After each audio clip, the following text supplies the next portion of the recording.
إن في خلق السماوات والأرض واختلاف الليل والنهار والفلك التي تجري في البحر بما ينفع الناس وما أنزل الله من السماء من ماء فأحيا به الأرض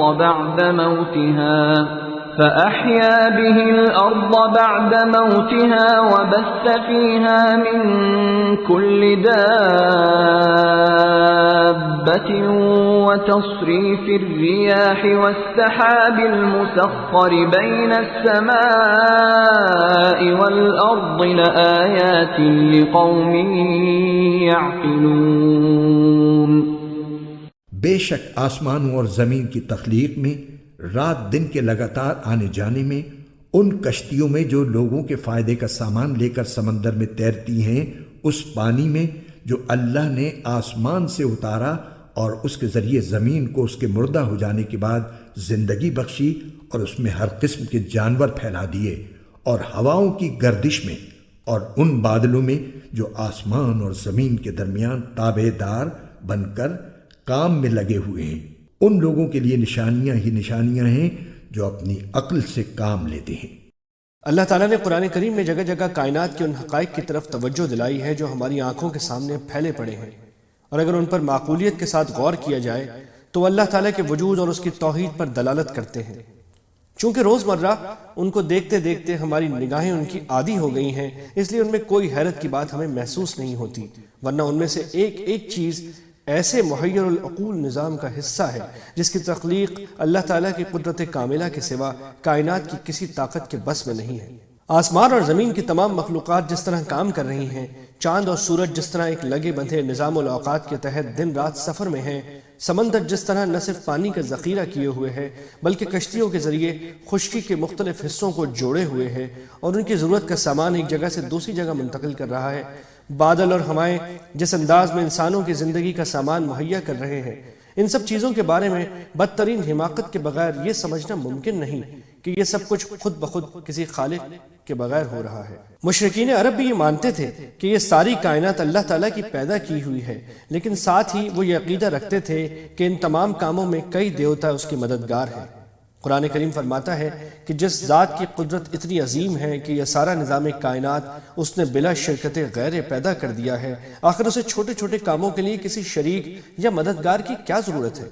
لہٰذا جو شخص بھی اپنی عقل کو کام میں لائے گا اسے کائنات کی ہر چیز میں اللہ تعالیٰ کی توحید کی دلیل نظر آئے گی۔ وَمِنَ النَّاسِ مَن يَتَّخِذُ مِن دُونِ اللَّهِ أَندَادًا يُحِبُّونَهُمْ كَحُبِّ اللَّهِ وَالَّذِينَ آمَنُوا أَشَدُّ حُبًّا لِلَّهِ وَلَوْ يَرَى الَّذِينَ ظَلَمُوا إِذْ يَرَوْنَ الْعَذَابَ أَنَّ الْقُوَّةَ لِلَّهِ جَمِيعًا وَأَنَّ اللَّهَ شَدِيدُ الْعَذَابِ۔ اور اس کے باوجود لوگوں میں کچھ وہ بھی ہیں جو اللہ کے علاوہ دوسروں کو اس کی خدائی میں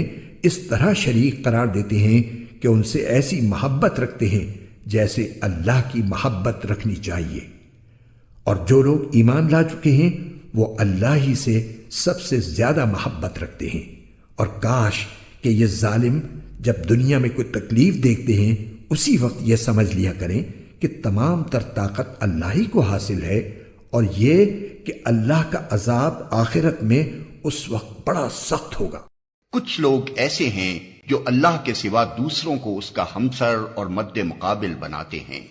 یعنی خدائی کی جو صفات اللہ کے لیے خاص ہیں ان میں سے بعض کو دوسروں کی طرف منسوب کرتے ہیں، اور خدا ہونے کی حیثیت سے بندوں پر اللہ تعالیٰ کے جو حقوق ہیں وہ سب یا ان میں سے بعض حقوق یہ لوگ ان دوسرے بناوٹی معبودوں کو ادا کرتے ہیں۔ مثلا سلسلہ اسباب پر حکمرانی، حاجت روائی، مشکل کشائی، فریاد رسی، دعائیں سننا اور غیب و شہادت ہر چیز سے واقف ہونا، یہ سب اللہ کے مخصوص صفات ہیں، اور یہ صرف اللہ ہی کا حق ہے کہ بندے اسی کو مقتدر اعلیٰ مانیں، اسی کے آگے اطراف بندگی میں سر جھکائیں اسی کی طرف اپنی حاجتوں میں رجوع کریں، اسی کو مدد کے لیے پکاریں، اسی پر بھروسہ کریں، اسی سے امیدیں وابستہ کریں اور اسی سے ظاہر و باطن میں ڈریں۔ اسی طرح مالک الملک ہونے کی حیثیت سے یہ منصب بھی اللہ ہی کا ہے کہ اپنی رعیت کے لیے حلال و حرام کی حدود مقرر کرے، ان کے فرائض و حقوق معین کرے، ان کو امر و نہی کے احکام دے اور انہیں یہ بتائے کہ اس کی دی ہوئی قوتوں اور اس کے بخشے ہوئے وسائل کو وہ کس طرح کن کاموں میں کن مقاصد کے لیے استعمال کریں۔